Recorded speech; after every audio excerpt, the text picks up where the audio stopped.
जो जन श्रद्धा भाव से करे सूत्र का ज्ञान,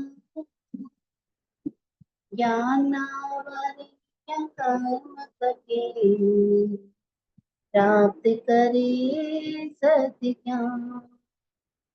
आपका ज्ञान अनंत है, मुझे ज्ञान की प्यास, केवल ज्ञानी मैं बनूं, यही है अंतिम मान। केवल दर्शी मैं बनूं, यही है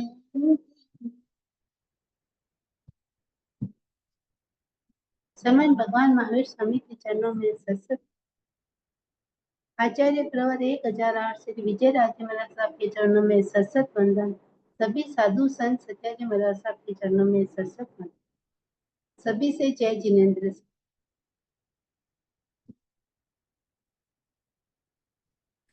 आज हम जय जिनेन्द्र स्वामी दुक्कड़म। जय जिनेन्द्र सर, जय जिनेन्द्र सर। समझ कामना करते हैं सर, सभी के साथ रही होगी सर। हाँ साहब सबका है। मिच्छा में दुक्कड़म करते हैं। हाँ सब मिच्छा में दुक्कड़म करते हैं। नवम अध्ययन जो नवमी प्रवचन है उसकी हम आगे कथाएं शुरू करें। जैसे देवेंद्र ब्राह्मण के द्वारा नवमी राशि को 5 क्वेश्चन तक हमने कर चुके थे, 5 क्वेश्चन पूछे थे उन्होंने। ब्राह्मण ने सबसे पहले राजा की परीक्षा लेने के लिए अपने राज्य के प्रति जो राग वो था उसके प्रति परीक्षा लेने के लिए उन्होंने कहा कि राज्य में कितना कोलाहल हो रहा है उसके संबंधी प्रश्न पूछा था। तो राजश्री ने इतना अच्छा उसका उत्तर दिया अपने स्वयं को एक वृक्ष की उपमा देकर। दूसरा क्वेश्चन उन्होंने उसकी जो अंतःपुर की राग था, जो अपनी रानियों के प्रति, पुत्रों के प्रति और उसके प्रति राग था, उसके बारे में क्वेश्चन सवाल पूछा। तो उसका भी उन्होंने इतना अच्छा उत्तर दिया कि अंतःपुर जल रहा है तो मेरा कुछ नहीं जल रहा है, क्योंकि मैं तो सबको ये छोड़कर आगे परियोजना की तरफ निकल चुका हूँ। फिर तीसरा क्वेश्चन नगर की सुरक्षा के लिए उन्होंने कहा, देवेंद्र ने ब्राह्मण ने उनसे किया। तो उन्होंने कहा जो सुरक्षा करनी है वो अपने स्वयं की सुरक्षा करनी है, उसके बारे में भी इन्होंने हेतु और कारण जानकर उत्तर दिया। चौथा उन्होंने क्वेश्चन किया ग्रह आदि निर्माण संबंधी। तो ब्राह्मण ने कहा कि अभी तक आपकी क्या अभिग्रह जो चंद्रशालाएं हैं उनको आप बनवाइए, राजघर बनवाइए, सब ऐसे बनवाइए, तब फिर आप दीक्षा ग्रहण करना। लेकिन जो दासरी ने इतना अच्छा होता कि जो बार बार घर जगह जगह घर बनाता है उस वो तो हमें शाश्वत सुख नहीं दे पाता। मैं तो वहां वही सी जगह घर बनाऊंगा जहाँ मुझे शाश्वत सुख प्राप्त होगा, वहीं पे मैं अपना घर बनाऊंगा। 5वां क्वेश्चन नगर में शांति संबंधी, कि नगर में भाई चोर लुटेरे और सब है, तो उन सब की दूर करके शांति स्थापित करके फिर परिवर्जा लेना। तो नमी राशि ने इसका भी उत्तर दिया, बहुत अच्छा उत्तर दिया। अब हम छठे क्वेश्चन नमी राशि से करते हैं। इंद्र, छठा क्वेश्चन कि स्वतंत्र राज्यों को जीतने की इंद्र द्वारा प्रेरणा। जो स्वतंत्र राजा है जैसे उनको जीत कर ही आप दीक्षा लेना। तो ये 31वीं गाथा है ऐसा।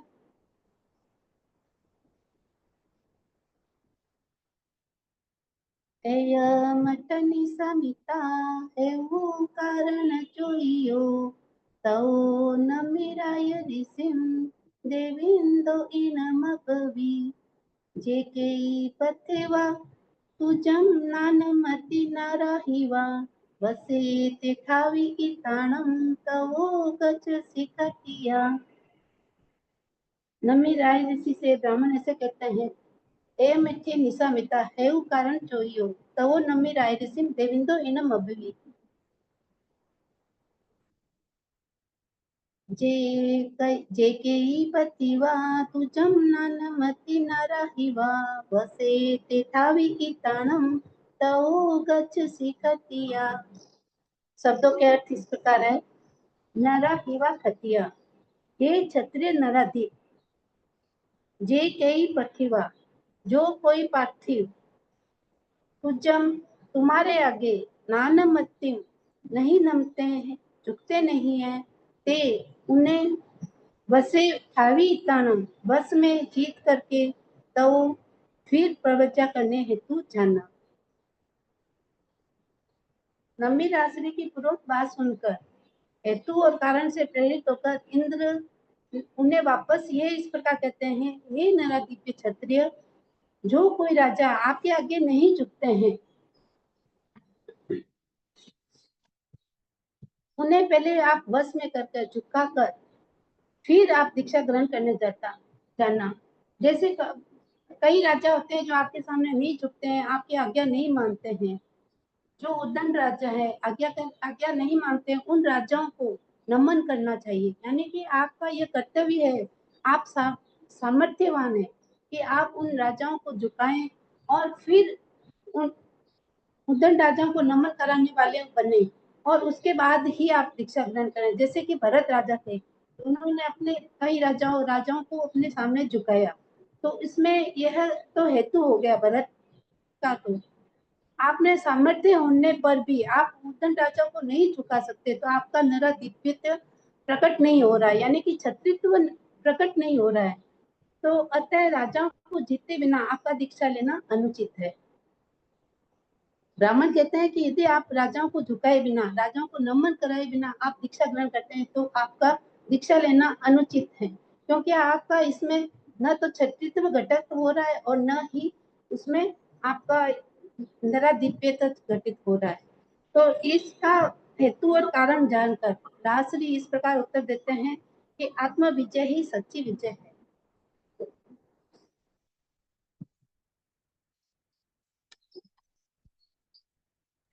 मैम कौन सा श्लोक पढ़ा आपने अभी? हाँ, मैंने 31, 31 और 32 का पढ़ा था। छठा क्वेश्चन जो पेज नंबर बताओ, 37, 37। अब आगे इसका उत्तर देते हैं, उसका है 33। लो,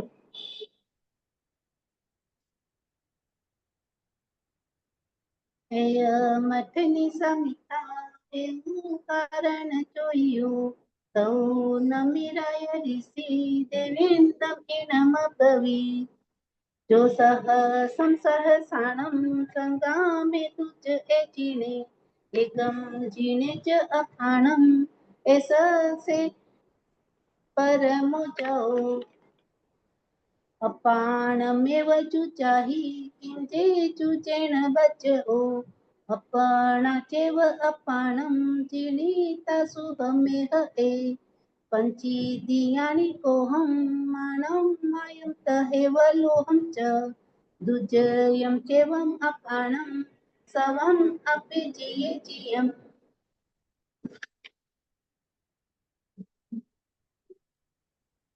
मठनी समिता है वो कारण चोइयो, तो नमिराय ऋषिम देवींद्रम इनम कवि। इस प्रकार देवेंद्र ब्राह्मण का प्रश्न सुनकर राम राश्री नम्मी राश्री इस प्रकार उनका हेतु और कारण जानकर इस प्रकार उत्तर देते हैं, जो सह संसह साणम संगामे तुझ एचिने, एकम जीने च अपाणम ऐसे से परमो सजहु। शब्दों के अर्थ। जो जो दुर्जय संग्राम में, दुर्जय संग्राम में है, सहसाणम सहसम 10 लाख सुबुतों को जीने जीतता है, उसकी अपेक्षा जो एकम अपाणम एकमात्र अपने को जीने जीत लेता है, ऐसे यही से उसकी परमो जयो परम विजय है। हेतु और कारण जानकर कहते हैं देवेंद्र कृष्ण, जहाँ विजय प्राप्ति दुष्कर हो, जिस प्रकार इतना दुष्कर युद्ध चल रहा है और वहां विजय प्राप्ति दुष्कर हो जाती है, उसी विजय प्राप्त करने में जो बी, युद्ध में जो 10 लाख सुबुटों को जीतता है उसकी अपेक्षा से विषय कसाय में प्रवृत्त अपने आप को, अपनी आत्मा को जीत लेना है, वह आत्मजयी विजय ही उत्कृष्ट विजय है। उनका इतना अच्छा उत्तर था कि जो विजय 10 लाख सुबुटों के जीतने पर भी जो विजय है उससे भी अधिक उत्कृष्ट विजय जो अपने आप की आत्मा को जीत लेता है, यानी कि अपनी आत्मा में कसाई प्रवृत्ति और ये सब उनको जीत लेता है, वो आत्मजयी विजय है। तो बाह्य शत्रुओं को जीतने से क्या लाभ, क्योंकि उसमें सुख प्राप्ति नहीं हो सकती। तो अपने अंदर जो कसाय रूपी शत्रु है उनको जीतो। बाह्य शत्रुओं से क्या लाभ है, क्योंकि उससे सुख प्राप्ति नहीं हो सकती। अपनी आत्मा पर विजय प्राप्त करने से ही शाश्वत सुख की प्राप्ति होती है।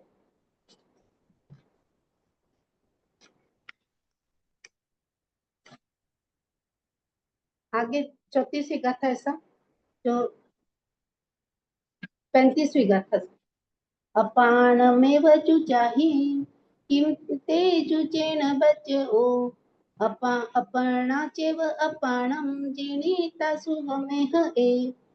अपाणमेव जुजाहि, स्वयं अपनी आत्मा से युद्ध करो, ते तुम्हें जुजेन बचो, बाह्य युद्ध से किम क्या लाभ, अपना चेव आत्मा को ही अपाणम आत्मा अपने से जीनिता जीतने पर मनुष्य सुह में एक वास्तविक सुख प्राप्त करता है।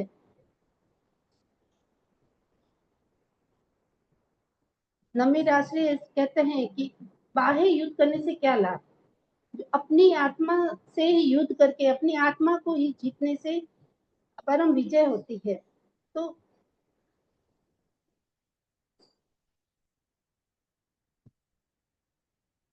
अपनी आत्मा पर विजय प्राप्त करने से शाश्वत सुख की प्राप्ति होती है। अपने कसायों पर विजय प्राप्त करो, अपनी इंद्रियों पर विजय प्राप्त करो। जिस दिन हमने सभी इन सभी पर विजय प्राप्त कर ली तो समझ जाना चाहिए कि हमने सारी दुनिया पर विजय प्राप्त कर लिए। क्या हमें सुख प्राप्त, यदि हम किसी पे युद्ध करेंगे या किसी पे विजय प्राप्त करें, क्या हमें सुख प्राप्त होगा? नहीं, कभी नहीं होगा। क्योंकि जहां लाहो तहां लोहो, जहां लाभ है वहां और ज्यादा लोभ बढ़ जाता है। जैसे किसी राजा ने एक राज्य को जीता, उसकी और लालसा बढ़ी, वो दूसरे राज्य को जीता, तीसरे अनेक राज्यों को जीतते हुए वो पूरे विश्व विजेता बन जाएंगे, तब भी उन्हें कहीं शांति प्राप्त नहीं होगी, क्योंकि उनकी तृष्णा बढ़ती जाएगी। जितना परिग्रह बढ़ेगा उनके मन में भय भी उतना ही बढ़ेगा। कहीं ये हमारे से उनका परिग्रह बढ़ने से उनका मन में ये भय रहेगा कहीं ये हमसे छूट न जाए, कहीं हम कहीं हार न जाए, तो उन्हें सुख की प्राप्ति नहीं हो सकती। इस प्रकार कहते हैं अपन अब इन सबसे जीतने से तो अच्छा है, इसमें इतना अच्छा उत्तर दिया है कि अपने आप से युद्ध करो। बाहरी युद्ध करने से क्या फायदा, यदि कोई किसी राज्य, इसमें ये भी बताया अपन समझते हैं कि यदि किसी ने राज्य पर विजय प्राप्त किया, किसी राजा को विजय बंदी बना लिया हराकर, तो वो राजा कभी उसके अंदर ये भाव रहेगा कि द्वेष चलता रहेगा, द्वंद चलता रहेगा कि कभी ना कभी मैं भी बलशाली बनूंगा और मैं भी इस राजा से बदला लूंगा। तो एक प्रकार से और ज्यादा दुश्मन हो जाएंगे, द्वेष भावना बढ़ती जाएगी, इसलिए युद्ध ही करना है। तो नमीरा से कहते हैं किसी की द्वेष भावना को बढ़ाने से पहले यदि हमें युद्ध ही करना है तो अपनी आत्मा के साथ करो। जिस दिन अपनी आत्मा को जीत जाएंगे उसी दिन वास्तव में हमारी जीत होगी और हम शाश्वत सुख को प्राप्त कर सकेंगे।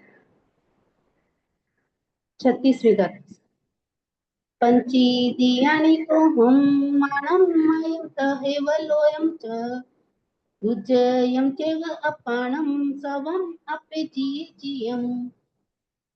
पंचीदियानि, 5 इंद्रियां, तोहम क्रोध, मानम मान, मायम माया, तहेव तथा, लोभम लोभ, च और अपनम आत्मा, ये दुचयम दुर्चय है, केवल और अपे जिए एक आत्मा को जीत लेने पर सवम जीयम सब जीत लिए जाते हैं।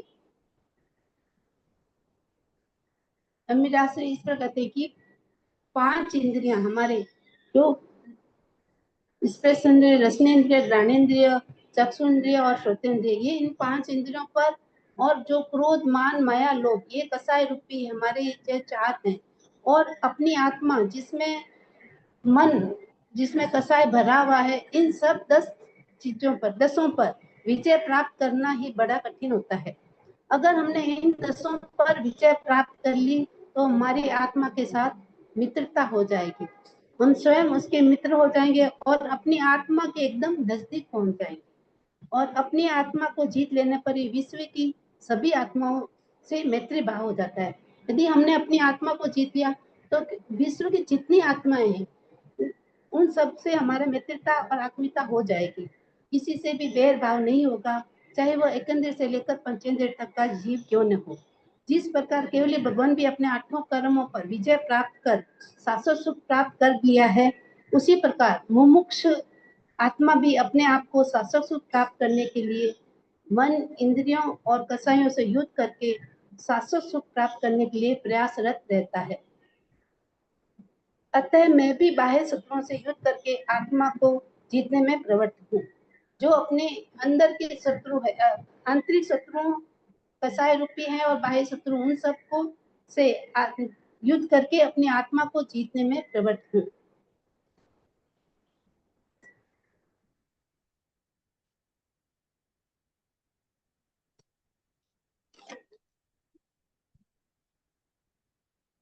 अब 7वां क्वेश्चन ब्राह्मण इस प्रकार करते हैं उनसे, इनके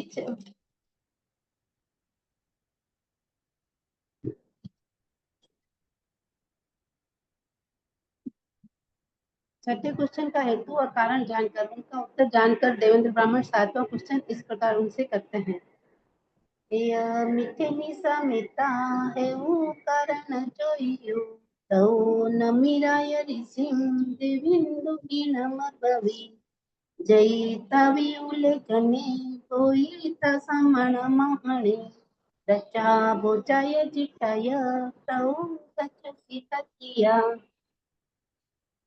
नमी राशि से अपने हेतु और कारण जानकर देवेंद्र ब्राह्मण नमी राशि से इस प्रकार उनको ये क्वेश्चन करते हैं कि ब्राह्मण संस्कृति भी यज्ञ और जो है वो करके चले जाना, तो जयिता विउले जने बोईता समण महणे, दचा बोचाय चिठाय तो गच्छसि कतिया।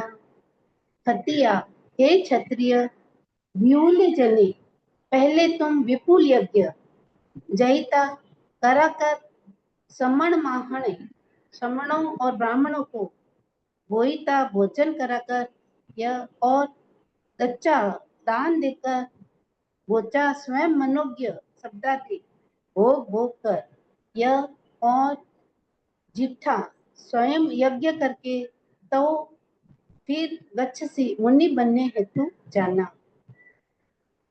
हेतु और कारण से प्रेरित देवेंद्र ने पुनः नमी राशि से इस प्रकार कहा, हे क्षत्रिय, पहले तुम विपुल यज्ञ कराकर, समणों और ब्राह्मणों को भोजन कराकर, दान देकर, स्वयं भोग भोग कर, जो यज्ञ करके फिर मुनि बनने हेतु जाना।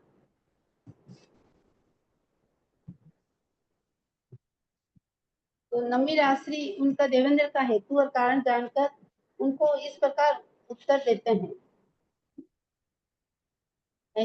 मठे निसमिता है वो कारण चोइयो, तो नमिराय ऋषि देवींदम इणम भवी, जो सहसाणम मासे मासे गवम दये, तस विसंजमो से ओ अति तस अभिकंचनम।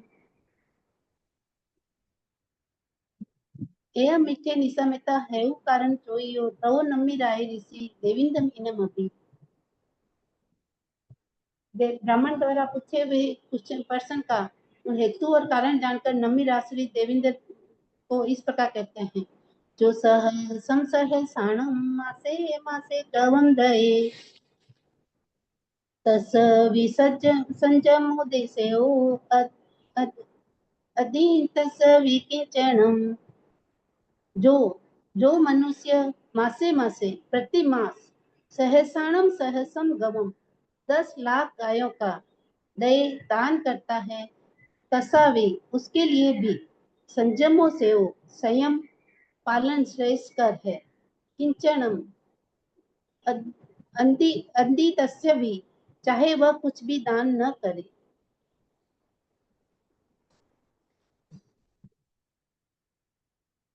देवेंद्र के वचन सुनकर हेतु और कारण से प्रति नमी राशि के सामने देवेंद्र ब्राह्मण ने चार बातें रखी। चार बातें ब्राह्मण को भोजन कराकर, दान देकर, भोग भोग सेवन कर और प्रचलित यज्ञ कराकर फिर दीक्षा ग्रहण करना। लेकिन उसमें नमी राशि ने एक ही दान के बारे में ही उत्तर दिया, तो दान के बारे में उत्तर देने से सभी तीनों बातों का उत्तर इसमें मिल जाता है। तो इसमें ये राशि ने कहा कि कोई भी व्यक्ति चाहे 10 लाख गायों का प्रति माह दान करे, उससे अच्छा, उसकी अपेक्षा से जो दान नहीं करता है, केवल संयम पालन कर रहा है, वो संयमी आत्मा श्रेष्ठ है। यानी कि संयम जो संयमी आत्मा है वो दान देने से श्रेष्ठ है। दान देना श्रेष्ठ है, मगर उससे भी श्रेष्ठ क्या है, जो संयम पालक है, जो अपनी आत्मा पर विजय प्राप्त करने के लिए संयम पालन कर रहा है। तो संयमी आत्मा क्या करती है, वो संसार के स्वरूप को प्रवचन के द्वारा, अपने ज्ञान के द्वारा समझाती है कि वो खुद समझती है कि ऐसा करने से क्या होगा, या हमें ये पाप या कसाई रूपी जो क्रोध मान माया लोभ है, इनको करने से हमें क्या प्राप्त होगा, तो उनको छोड़ने से क्या होगा। तो ऐसा वो स्वरूप प्रवचन द्वारा समझाती है। संसार रूपी समुद्र कैसे तैर कर हम पार कर सकते हैं, भव भ्रमण से कैसे हम अपना दूर कर सकते हैं, कम कर सकते हैं भव भ्रमण, तो ये समझाते हैं। इसी तरह संसार के स्वरूप को समझाते हैं।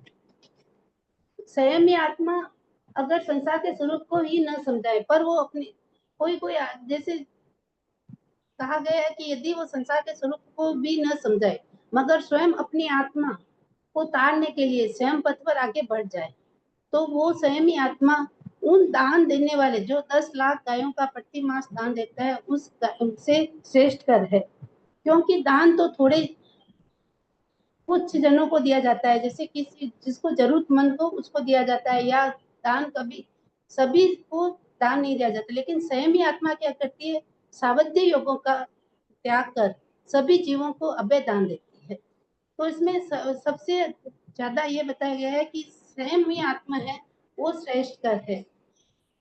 तो जो कोई भी व्यक्ति 10 लाख गायों का प्रति माह दान देने वाले हो, तो संयम पालक जो कुछ भी दान नहीं देता है वह श्रेष्ठ है।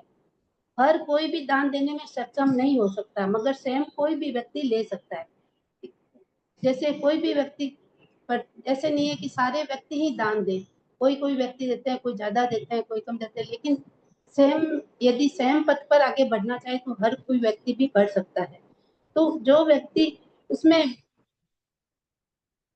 तो स्वयं श्रेष्ठ है इसमें बताया गया है। एक संयमी आत्मा ऐसी है जो किसी को भी कष्ट नहीं देती है, दुख नहीं देती है, दर्द नहीं देती है, और किसी का भी पीड़ा नहीं पहुंचाती, उसके शब्दों का मन नहीं दुखता है, और हर आत्मा उस संयमी आत्मा से निर्डर होकर रहती है। यानी कि सावध्य योग का त्याग कर सब जीवों को अभयदान वो देती है कि सब जीव उनसे डरते नहीं है। तो ऐसी संयमी आत्मा श्रेष्ठ है। तो नमी राशि ने कहा कि ये नहीं कहा कि दान नहीं देना चाहिए, दान देना चाहिए। नमी राशि ने ये नहीं कहा, दान पुण्य का काम है दान देना, लेकिन उससे भी ज्यादा श्रेष्ठ कर क्या है, स्वयं पालन करना, स्वयं की तरफ आगे अग्रसर होना। तो इसमें इस प्रकार ये बताया, जो मनुष्य प्रति मास 10 लाख गायों का दान करता है उसके लिए भी स्वयं पालन श्रेष्ठ है, चाहे वह कुछ भी दान न करे।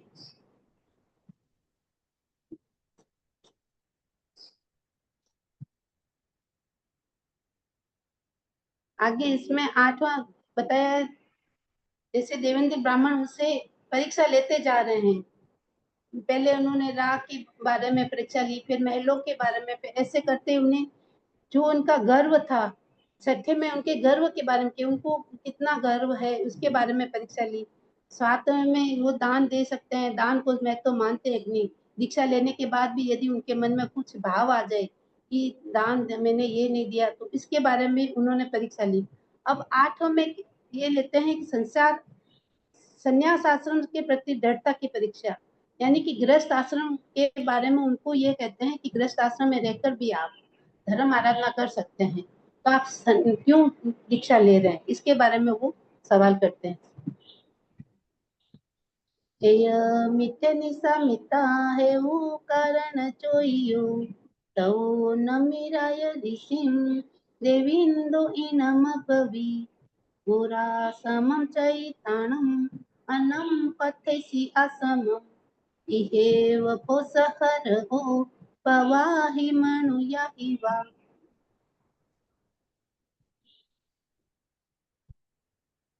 मनुयाहिवा, हे मनुजाधिप। ब्राह्मण इस प्रकार कहते हैं उनसे, हे मनुजाधिप नरपति, तुम बोरासम अर्थात गृहस्थ आश्रम को चैताणम छोड़कर अन्नम आश्रमम अन्य आश्रम संन्यास आश्रम की ओर पते से इच्छा कर रहे हो, यह अनुचित नहीं है। ये वह इसी गृहस्थ आश्रम में रहते हुए पोष व्रत में रत भवावी हो जाओ। इस प्रकार हेतु और कारण से प्रेरित होकर देवेंद्र नमी राशि से सवाल कहते हैं, हे राजा, तुम अन्याय से गृहस्थ आश्रम का परित्याग क्यों कर रहे हो? आप इसी गृहस्थ आश्रम में रहकर औसत व्रत को धारण करके आप इसमें रह सकते हो। आप अन्य आश्रम यानी कि संन्यास आश्रम को ग्रहण करने की अभिलाषा क्यों कर रहे हो? यह अनुचित है। इस आश्रम में रहकर ही औसत व्रत में रत रहो। तो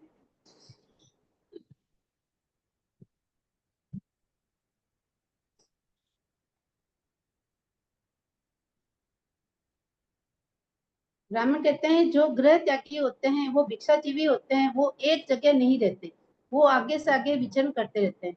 अच्छे गृहस्थ आश्रम जो घरों में रहते हैं, गृहस्थ आश्रम में कल्याण जनक माना गया है। गृहस्थ आश्रम को क्या माना गया है?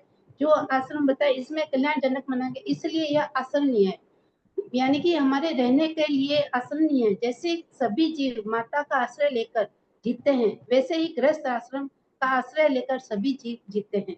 अतः धर्मार्थी पुरुष का गृहस्थ आश्रम में रहकर औषध आदि जैसे श्रेष्ठ धर्म साधना करना उपयुक्त है।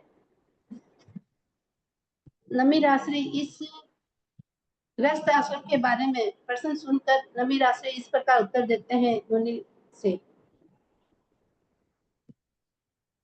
ब्राह्मण को इस प्रकार उत्तर देते हैं, मठिनी समिता है वो कारण चोइयो तौ नमिराय ऋषि देविन्नम इनम भवी मासे मासे उचलो उचो बालो कुसे गणम तू भुज ए नसो सुय खाय तमस कलम अगई सोलिसम मासे मासे उच बालो कसे गणम तू भुज ए नसो सुय खाय तमस कलम अगई सोलिसम सोलसिम सोलसिम।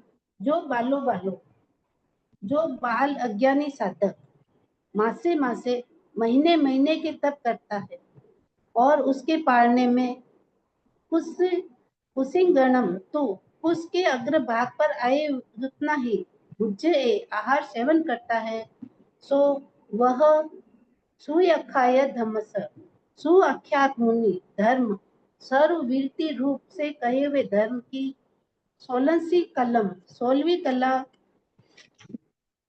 के भी न अगवी योग्य नहीं है, अर्थात वह बाल तप तीर्थ मरोक्त मुनि धर्म के 16वें हिस्से को भी प्राप्त नहीं कर सकता। यह अर्थ और सुनकर हेतु और कारण से प्रेरित नमी राशि देवेंद्र को ये कहते हैं, जो बाल अज्ञानी होते हैं, जो तप करते हैं, महीने महीने का भी तप करते हैं, बाल अज्ञानी यानी कि जो साधक महीने महीने का तप करते हैं, पारने में उस जैसे एक चावल के दाने का अग्र भाग पर आए उतने ही आहार करते हैं, वह मुनि धर्म अपने मुनि धर्म की 16वीं कला के योग्य भी नहीं है। तो इस प्रकार का कहीं ना कहीं ऐसा सोचकर लगता है, हाँ ऐसा हो सकता कि संभव हो सकता, मगर क्या ये करना उचित है? नहीं।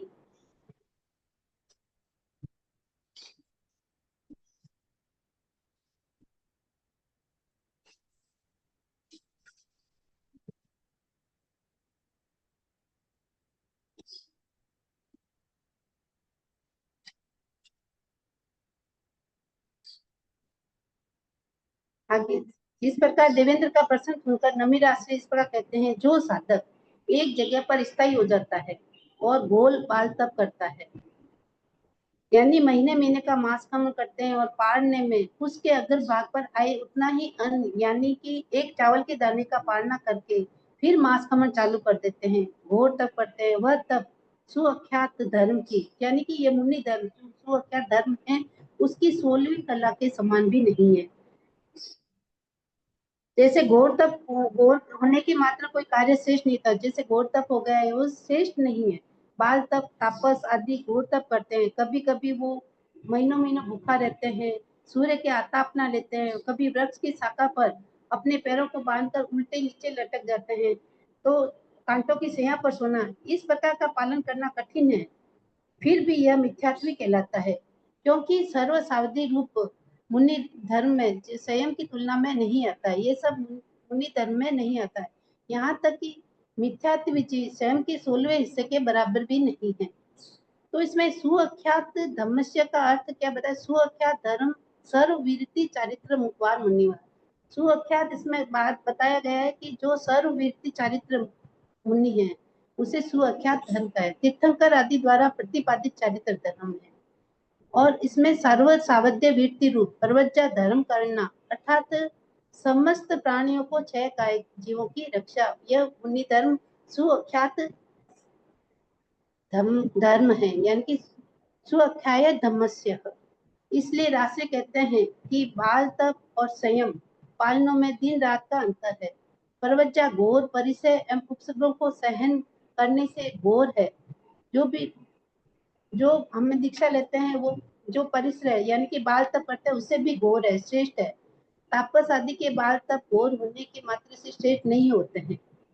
गृहस्थ आश्रम घोर होने से भी हिंसा, जैसे गृहस्थ आश्रम में रहकर भी हिंसा और पूरा त्याज्य नहीं है कि त्याग नहीं होता गृहस्थ आश्रम में रहकर, तो मैं किस प्रकार यहाँ पोषित रहकर धर्म पालन कर सकूंगा।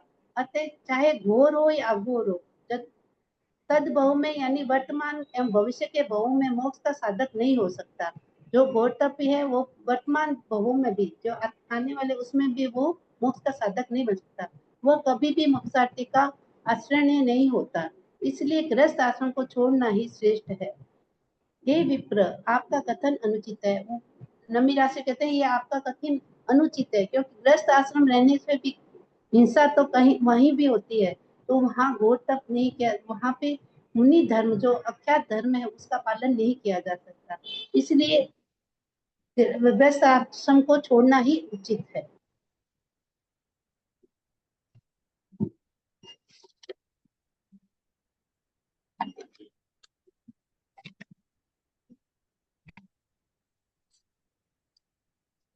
अब इसमें 9वां क्वेश्चन और 10वां क्वेश्चन, दो क्वेश्चन हम आगे क्लास में करें। आगे आपको कुछ भी पूछना है या आगे आप बता सकते हैं, समझ आ सकते हैं मेरे को भी कि वापस शुरू से जो भी है, जो क्वेश्चन पूछे गए हैं 8, वो किस प्रकार पूछे हैं देवेंद्र ब्राह्मण ने और उन्होंने किस प्रकार उत्तर दिए हैं,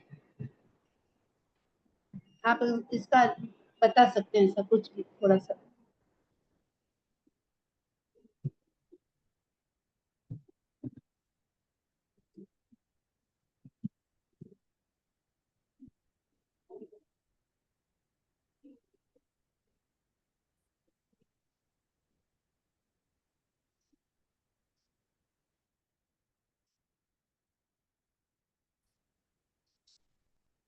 या आज करें 9वां क्वेश्चन और से आगे बताइएगा।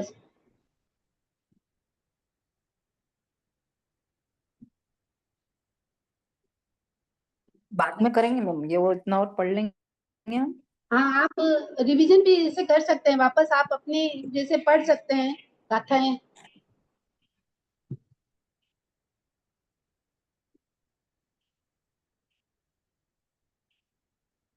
हेमा जी, अनीता कोचर, गीता शाह, सरला जी कोठारी और साक्षी जी और विनिक्षा जी। तो इसमें क्या है कि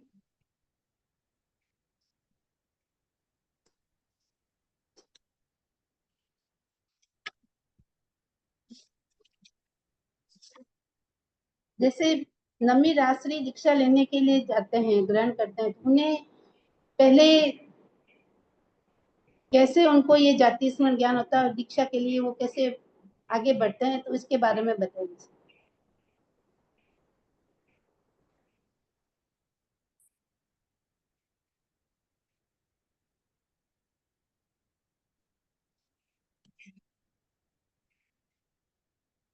बताइए सायमा जी, नीता जी को।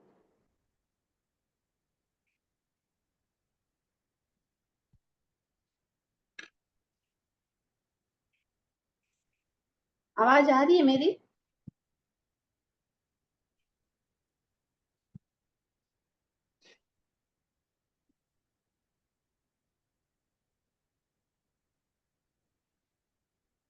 आवाज आ रही है सर?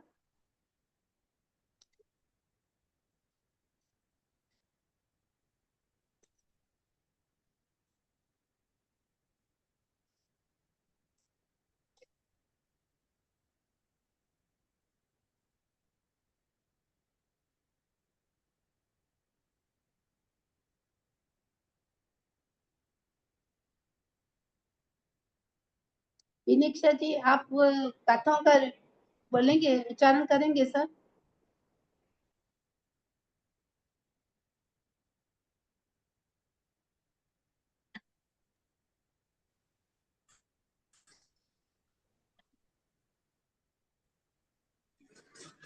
मैं बोलूं? मैं करूं मैम? हाँ बोलिए सर। जय जिनेन्द्र। हाँ बोलिए सर। अनीता जी। हाँ हाँ, मैं बोलूं? हाँ बोलिए सर।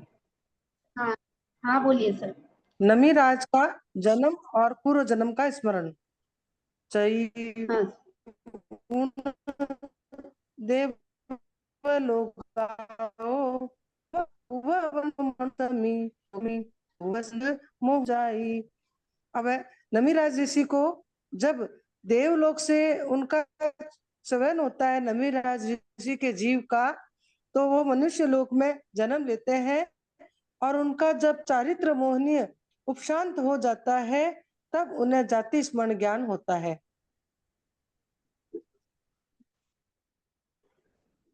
एक एक शब्द का हाँ अर्थ बताऊं आगे क्या? सर। नहीं नहीं, हाँ एक एक शब्द का अर्थ नहीं, केवल गाथा में अपने रहनी चाहिए शुद्धता, और आगे उसका अर्थ समझ आना चाहिए वैसे। हाँ, अब नमीराज ऋषि का अभिनिष्क्रमण। हाँ हाँ हाँ बोलिए सर, आवाज कट रही है आपकी।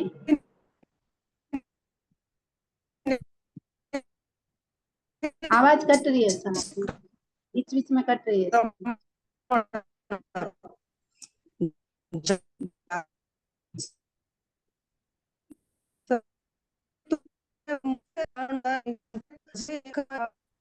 आवाज नहीं आ रही? नहीं हाँ, आवाज आवाज नहीं आ रही कटती सर, है। कट रही है, बीच बीच में कट रही है सर। समझ नहीं आया कैसे कट रही है, पता नहीं। हाँ अब तो आपकी आवाज आ रही है, लेकिन जब गाथा आप बोल रहे बोल रहे हैं तब तब नहीं, आवाज। तब नहीं आ हाँ रही है ना? हाँ हाँ। अब नहीं कट रही। पूर्व जन्म को स्मरण करके भगवान नमीराज ऋषि स्वयं संबुद्ध होकर श्रेष्ठ मुनि धर्म के लिए प्रवर्जित होने के लिए अपने आप ही संबुद्ध हुए थे और राज्य गद्दी को पर पुत्र को बिठाकर अभिनिष्क्रमण किया।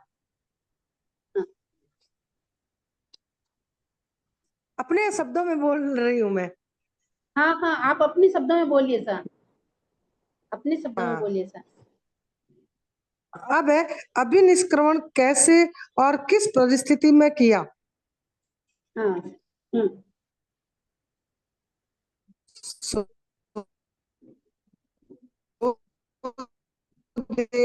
गाथा बोलते हैं तब देवलोकसरिसे आपके शब्द कट रहे हैं। परिचय हिलम सुपर जन बल मोहरोम। आवाज पकड़ नहीं रही क्या? नेट नहीं पकड़ रहा होगा, देखो। हाँ, जैसे आप गाथा बोल रहे हैं उस समय आपकी आवाज कट रही है सर। सो देवलोक, अब देखो एक बार। सो देवलोक सरिसे, अब आ रही है? हाँ आ रही है हाँ, सर। अब आ रही है?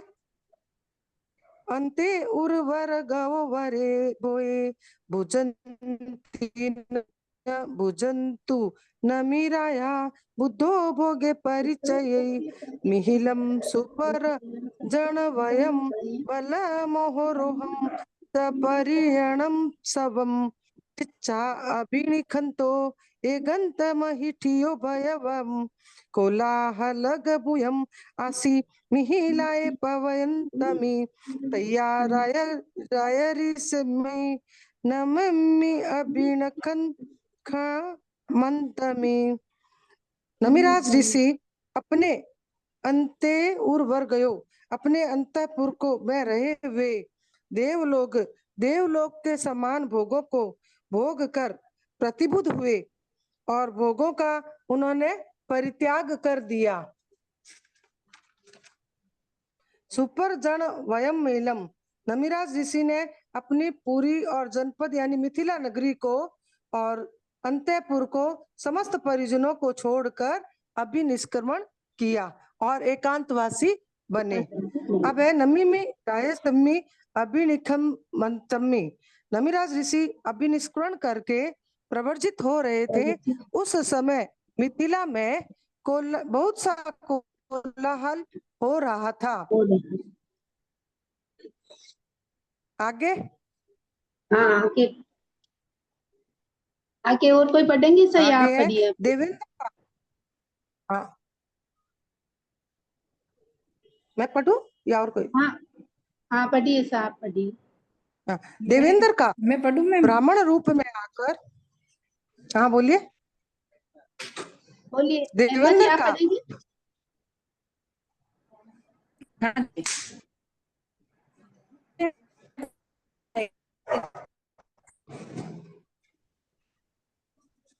हाँ पढ़िए सर। हेमा जी, अनिता जी आप, हेमा जी पढ़िए। मैं बोलूं? हाँ ठीक। देवेंद्र का ब्राह्मण रूप में आकर मिथिला के कोलाहल संबंधी प्रश्न। अब है अबूठियम राय ऋषिम पवजाठाणमुत्तम सको महान रुवेणम इमम वयणमब्बि मब्बवि किणु भो अज महिलाए कोलाहल संकुला सुवंती दारुणा सद्धा पासाए सुगिए सुय। पवजाठाणम प्रवर्जा स्थान के लिए अभ्युठमी उद्यत हुए नमिराज ऋषि के पास देवेंद्र ने ब्राह्मण रूप बनाकर इस प्रकार वचन कहे। अब्बवी ने कहा, हे राज ऋषि, आज मिथिला नगरी के प्रसादों और महलों में घरों में कोलाहल से व्याप्त हृदय विदारक शब्द क्यों सुनाई दे रहे हैं? एक मिनट सर, ये पर्सन जो ब्राह्मण ने किए तो ये किसकी परीक्षा, ये उनका कैसा परीक्षा था कि उनके महलों के प्रति अपने जो राग है उनके, वो कितना है अभी, या परवजा लेने जा रहे हैं कि बाद में उनका रहेगा कि नहीं रहेगा, कि कैसे रह रहे हैं मेरे लोग, तो वो इसके बारे में ब्राह्मण ने उन्होंने सोचा कि ब्राह्मण ने शंका की कि इनकी प्रवर्जा सही है या नहीं है, इसलिए उन्होंने नमिराज ऋषि से प्रश्न किया। हाँ अब है नमिराज ऋषि का उत्तर। मिथिला वासियों की आश्रयहीन पक्षियों से तुलना। एयम मठम निशिमता हेऊ कारण चोहियो तवो नमिरायसी राय ऋषि देविंदम इणमब्बवि मिहिलाए चेई वचे सिय छे मनोरमे पत्त पुफ फलोवे बहुणम बहु गुणेशया वायण हिरमणमि चेयमि मनोरमे दुहिया असरणा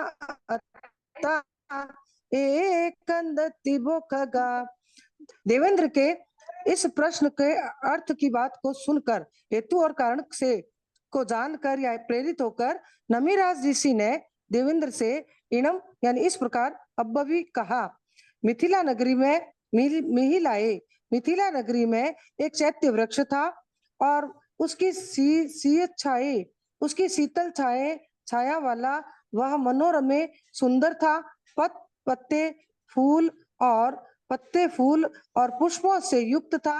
बहुणम बहु गुणे सया, यानी बहुत से लोगों के लिए, और यहाँ पर आया है कि पक्षियों के लिए, बहुत से पक्षियों के लिए वह सदा सया सदा गुणे यानी उपकारक या गुणकारी था।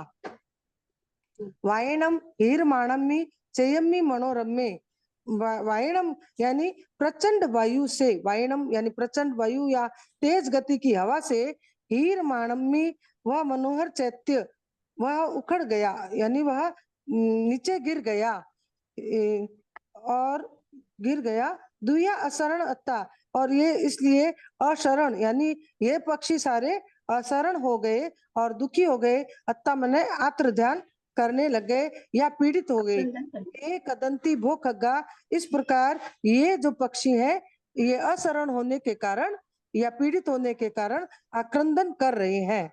तो इसमें अपने आप को उन्होंने एक वृक्ष की उपमा दी स्वयं को, और जो राज्य के जितने लोग जन परिषद थी उन सबको क्या एक पक्षियों की पुष्प फल फूल और उसकी उपमा देकर कहा कि वो सब किस पे आश्रित थे, उस वृक्ष पर आश्रित थे, और वो वृक्ष उखड़ जाने से वो बहुत अपने आप को असरण महसूस करने लगे, दुखी हो गए। तो ये सब क्या करते हैं, भी अपने स्वार्थ के लिए कर रहे हैं, वो केवल मेरे परवरचा लेने के लिए नहीं दुखी हो रहे हैं, वो क्या हो रहे हैं कि अब हमें शरण कौन देगा, इसके लिए वो इसके लिए आगे कर रहे हैं। आगे बोलो। हाँ आगे वो एक मिनट, वो अनीता जी को जो पढ़ेंगे महल आगे। और अंतःपुर के जलने का प्रश्न देवेंद्र के द्वारा प्रस्तुत। हाँ मैं पढ़ रही हूँ। हाँ अच्छा। महल और अंतःपुर के जलने का प्रश्न बोलो। बोला कुछ आपने? नहीं कुछ नहीं, बोलिए।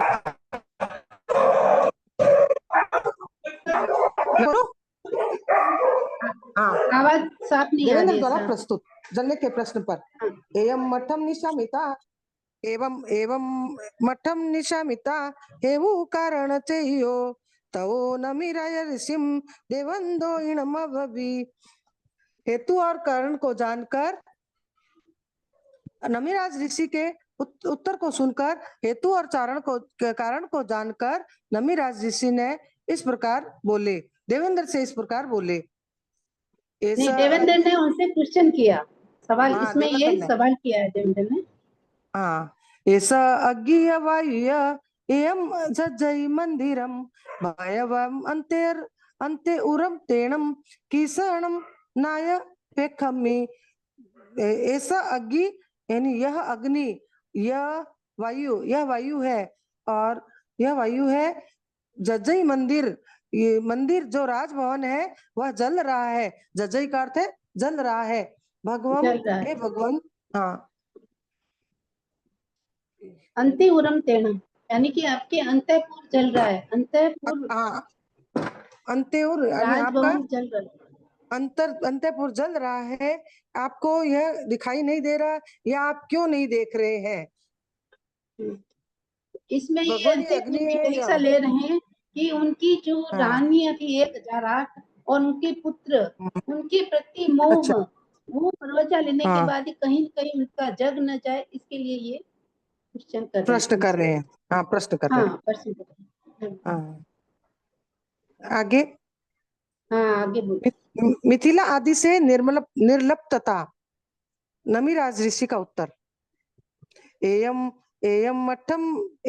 मठम निशिमिता हेवु कारण चोइयो तवो नमिराय ऋषि देविंदम इणमभवि सुहम वासामो जीवामो जेसिमो नथि किंचनम मिहिलाए जज्जमाणिये न मे जजई किंचनम छत पुत्त कलतस निवावारस भिक्षुणो पियम नवजई किंतिम अपियम नवजभिजई बहु कुमुनिनो पदम अणगरस भिक्षुणो सावो विमुपकस एकंतमपसो। नमिराज ऋषि अब उत्तर दे रहे हैं देवेंद्र को कि जिनके पास अपना कहने को कुछ नहीं है, यानी मो मने मेरा कहने को नहीं। एवं मठम निशिमिता, देवेंद्र के शब्द को सुनकर हेतु और कारण से प्रेरित होकर नमीराज ऋषि ने ब्राह्मण से या इंद्र से कहा कि सुहम वासमो, जिनके पास जैसी मो नथी किंचन, जिनके पास कुछ भी नहीं है। नथी किंचन मतलब अपना कुछ भी नहीं है, मेरा है। कहने को कुछ भी नहीं है। सुवम वासमो जो सुख से रहते हैं, यानी जिनके पास कुछ नहीं होते हैं, विरक्त होते हैं, वो सुख से जीते हैं। सुख से रहते हैं, सुख से जीते हैं। महिलाएं जजन वही मिथिला के जलने से मेरा कुछ भी न मैं जज्जई किंचनम, इसमें मेरा कुछ भी नहीं जल रहा है, क्योंकि मैंने तो सब कुछ छोड़ दिया, मेरा कुछ है ही नहीं। निवाणस हाँ। भिक्षुणो चत्त पुत्र कलतस, जो भिक्षु होते हैं, गृह त्यागी होते हैं, वह पुत्र पत्नी के जो त्यागी होते हैं, मुक्त होते हैं, वे सब भिक्षु के लिए ये सब मुक्त होते हैं। किंचित प्रियम न वजई, मेरे लिए कोई वस्तु प्रिय नहीं है, और अपियम अपियम पीन विजयी, और न ही नहीं मेरे कोई लिए अप्रियम है। अप्रिय मने कोई वस्तु प्रिय नहीं होती है। सब वो समस्त संग से विमुपक्स यानी विमुक्त हो गए, विरक्त हो गए हैं, और एकंत मानव पशुओं यानी एकांत जो दृष्टा एकांतवासी या वासी दृष्टा है, या जो एक गृह त्यागी है, अकेले ही बन सभी गया हूँ। वो मुनि बहुत हाँ, सुख से रहते हैं ना, जिनको उनको हाँ। अपना खुद का अगर अपने अनगारस्थ लिए ना भिक्षुणु जो गृह त्यागी भिक्षु जीवी है, न अपने लिए प्रिय, वो न वो सुख से किसी के जीते लिए हैं। प्रिय, वो सुख से जीते हैं। उनके लिए कोई वस्तु प्रिय और अप्रिय नहीं होती है, और वो एकांतवासी बनकर सुख से जीते हैं। सुख से, हाँ। आगे आगे और इंद्र कोई द्वारा पढ़ेंगे सर? नगर की सुरक्षा की ओर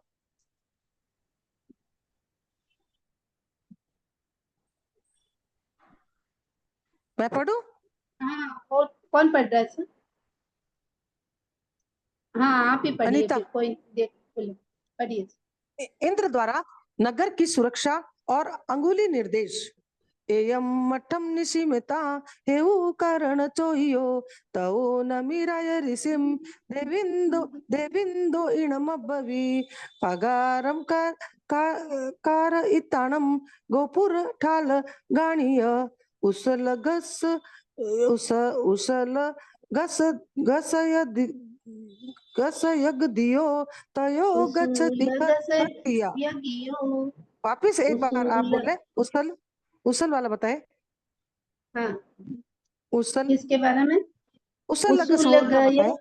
उसल गस उसल गयो, यज्ञयो, हाँ यज्ञयो, उसूल यज्ञियो, गस हाँ यज्ञयो। उसल गस यज्ञियो, हाँ, सही है। यज्ञयो, हाँ हाँ। सही। एवं मठम, इस बात को सुनकर, निश्चिमिता यानी यह बात को सुनकर, हेतु और कारण से चोयो यानी प्रेरित होकर नमिराज ऋषि ने इस प्रकार देवेंद्र यानी ब्राह्मण या रूप देवेंद्र को कहा। खत्तिया, हे क्षत्रिय या शासक के लिए शब्द आया ये। हे क्षत्रिय, बगारम प्रकार यानी पहले परकोटा, गोपुर नगर द्वार, अट्टालिकाएं यानी अपने ऊपर जो हवेलियां होती है या प्रकार के ऊपर युद्ध करने वाले स्थान, उसलग कोट की खाई को करताणम बनवाकर, यानी उसको जो युद्ध से रक्षा के लिए बनवाकर, तो तब गच्छसी यानी दीक्षा के लिए प्रवर्जित होना,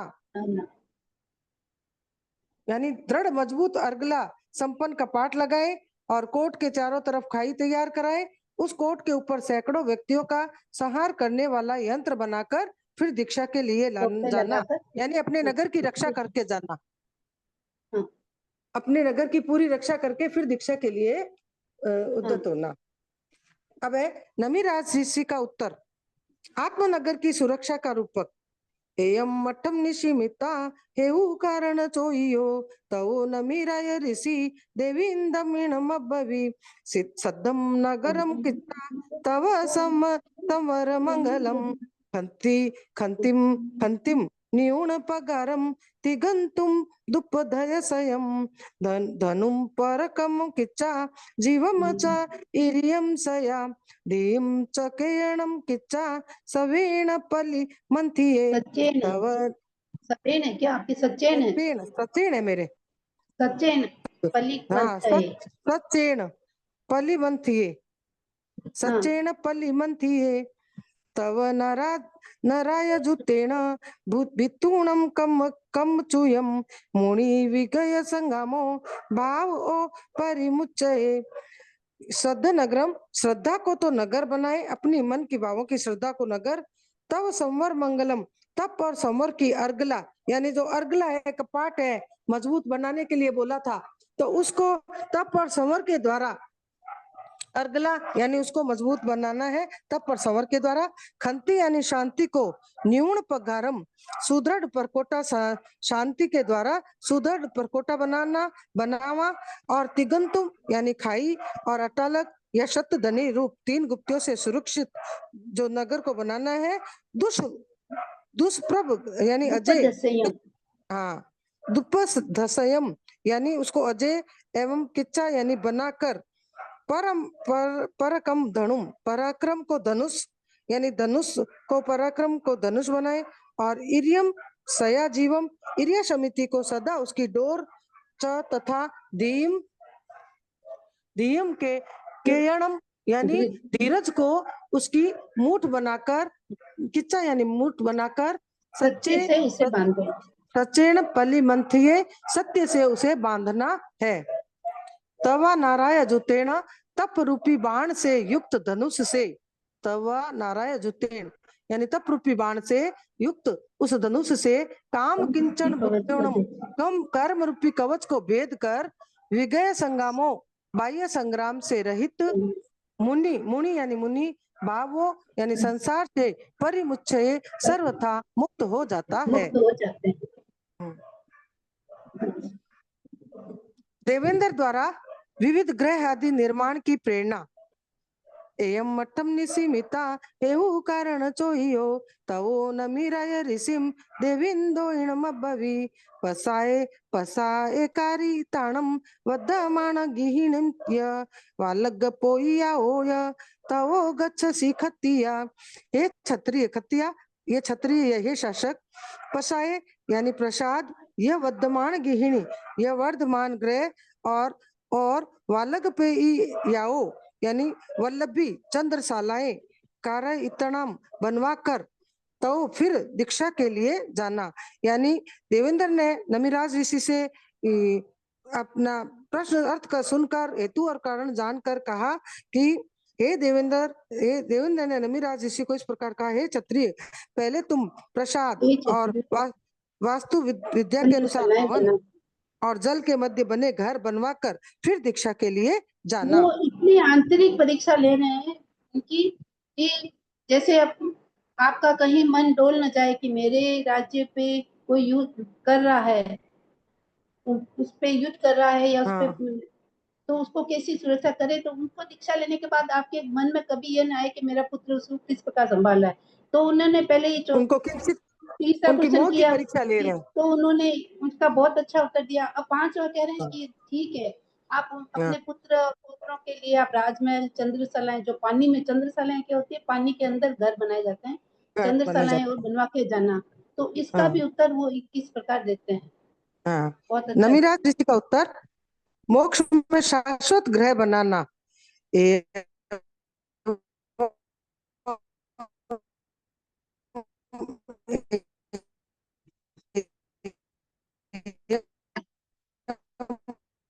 आवाज कट रही है साहब की।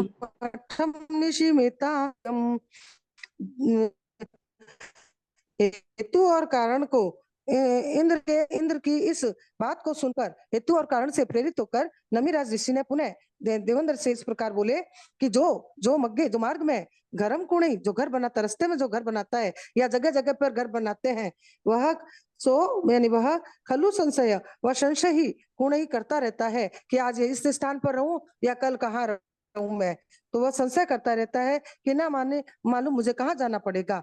जत्थे वे जहाँ गंतम इच्छे जाने की इच्छा हो तत्थम वहीं साशयम यानी अपना स्थायी साशयम यानी स्थायी या शाश्वत ग्रह कुवेजम कुवेज बनाना चाहिए, ताकि एक ही जगह बनाना चाहिए। नमीराज ऋषि का यह अर्थ था कि मैं तो वो अपना घर शाश्वत सिद्ध शिला की ओर यानी मोक्ष की तरफ बनाना चाहता हूँ। मार्ग में वही घर बनाता है जिसके मन में मंजिल तक पहुंचने का संशय है, और जहां तक हमें जहां जाने की इच्छा हो वहीं बुद्धिमान को अपना शाश्वत घर बनाना चाहिए, ताकि वहां से पहुंचने पर पुनः अपने को लौटना नहीं पड़े, कहीं और जाना नहीं पड़े। अब है इंद्र द्वारा नगर में शांति की प्रेरणा। एयम मठम निशिमिता। टाइम हो गया है सर। हाँ देख लो। हाँ सर समय हो गया है। हाँ कोई बात नहीं, आगे पढ़ेंगे। हाँ आगे। हाँ आगे कब पढ़ेंगे। हाँ ठीक है सर, सभी से कोई भी सर, मैं इसमें सब कोई भी सबसे जय जिनेंद्र। हाँ आपको इसकी गतों का उच्चारण करेंगे तो उसमें शुद्धता आएगी अपने शब्दों पर। हम क्लास पूर्ण करने से पहले गुरुवाद कर लेते हैं। अहो गुरुवर कृपा करी दीन ज्ञान की दान, बहु बहु मेरा आपका उपकार हो गुरुवर, आपका उपकार अविनय जो हो गया उसको माफ करो, मेरे सारे कर्म फल को आप हिसाब करो गुरुवर, आप हिसाब करो। सभी से जय जिनेंद्र साहब, सभी का बहुत बहुत आभार, धन्यवाद सर। जय जिनेंद्र सर। जय जिनेंद्र सर, सभी का बहुत बहुत आभार सर। सभी को खमत थामना, सभी को जय जिनेंद्र। जय जिनेंद्र सर।